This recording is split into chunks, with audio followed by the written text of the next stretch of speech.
सबसे पहले आप सभी को दीपावली की ढेरों सारी शुभकामनाएं भैया। अगर जैसे कि आप सभी के पता बा, अगर आप लोग प्रदेश में बानी, खास करके भैया अगर आप लोग दुबई में बानी तो छठ होके चाहे दिवाली ड्यूटी तो भैया जाए के पड़ेला। तो भैया जैसे ही हमनी के दिवाली के दिन ड्यूटी से वापस रूम पे नहीं जा, पूरा साफ सफाई में लाग गनी जा। ओकरी बाद भैया पूरा रूम पार्टनर मिलकर खीर पूरी सब्जी का आयोजन कैले रहनी जा। ओकरी बाद भैया लागल खीर पूरी सब्जी बने, एने भैया मोतीलाल भैया हमार खीर बनावत रहलन। ओकरी बाद से भैया ने खीर का पूरा मटेरियल दूध सारा चीज रहे। ओकरी बाद भैया संस्कार भाई है सब्जी के अपन जोन की बात तैयारी कर ले रहे।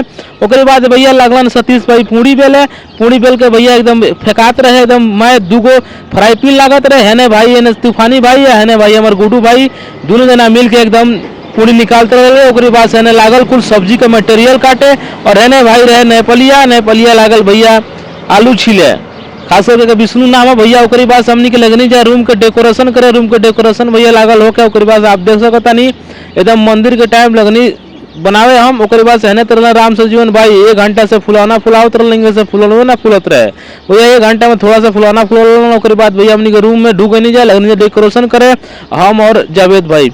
धीरे धीरे भैया डेकोरेशन हमनी के करनी जा पूरा रूम के। आप सब देख सकता नहीं डेकोरेशन में कोनो हमनी के कसर ना छोड़नी जा।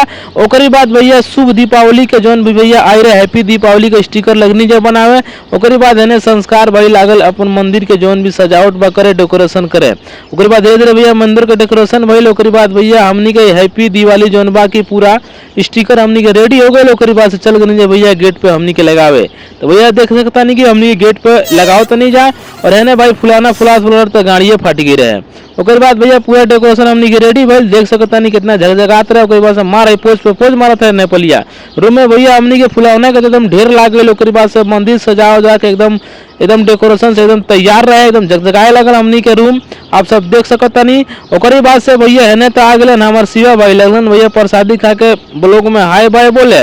ओकरी बाद भैया धीरे धीरे है बबलुओ भैया हमारा आ गए। ओकरी बाद से भैया चंदन टीका लागे लागल। ओकरी बाद चंदन टीका लगला के बाद भैया है हम लगनी प्रसादी की तैयारी करे। प्रसादी की तैयारी में तो केहू रहबे ना कल भैया मुँह कहनी के दो हम ही प्रसादी बनाई। तो भैया लगनी धीरे धीरे मुँह प्रसादी काटे, पूरा प्रसादी भैया बनैनी। तबले तो भैया रूम के आजू बाजू के भाई लोग आवे लगल। ओकरी बाद से लागल भाई हाथ मिला भी सुनुआ। ओकरी बाद से भैया हम पूजा पाठ लगनी करे, लक्ष्मी माता से एकदम दिल से गुहार लगौनी। लक्ष्मी माता से हम माथा पटक के गुहार लगौनी कि लक्ष्मी माता हम जौन भी लाइन में सक्सेस होकर चाहतनी, लक्ष्मी माता हमार जौन ड्रीम बा ओके पूरा करी। लोग बहुत ताना देला, पूरा दिल से और श्रद्धा से लक्ष्मी माता के हम गुहार लगन। ओकरी बाद से आजू बाजू के जोन भी हमारा रूम वाला भाई लोग बाल लोग से हाथ मिलौनी, हैप्पी दिवाली के सेलिब्रेशन कैनी। ओकरी बाद भैया और भी लोग कुछ आये। ओकरी बाद से प्रसाद वगैरह लेन देन भइल। ओकरी बाद से हाय बाय बोल के निकल गए। ओकरी बाद से भैया हने आ गए हमार तूफान भाई भी लक्ष्मी माता के जोन की बा की पूजा पाठ करे लगल ना दिल से, जोन बाकी जोन भी चीज मांगे के बा लक्ष्मी माँ से मंगले। तो ये भैया हमारा रूम का पूरा फुल डेकोरेशन तैयार भइल। एकदम देख सकता नहीं कि हमारा रूम के गेट एकदम जगमग करता। और आई आपको दिखाओ तो नहीं अंदर के नज़ारा।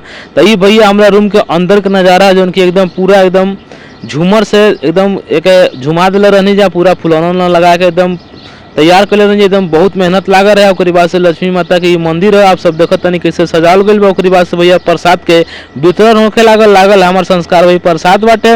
ओकरी बाद से जावेद भाई के प्रसाद दिलस। जावेद भाई के प्रसाद दिला के बाद सतीश भाई के प्रसाद दिलस।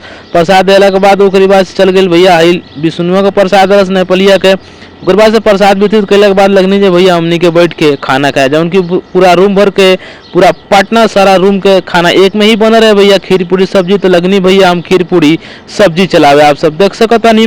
ओकर बाद धीरे धीरे सबके हम थाली में परोसनी सब्जी और थाली में परोसला के बाद भैया हम बैठ के नहीं खाना खाए। तो भैया आप सभी को ब्लॉग कैसा लागल, ब्लॉग अच्छा लागल तो वीडियो को लाइक कर दें जा और चैनल पर नया बन चैनल को सब्सक्राइब कर दें जा। फिर मिलते हैं अगला वीडियो में, अभी के लिए बाय बाय, टेक केयर।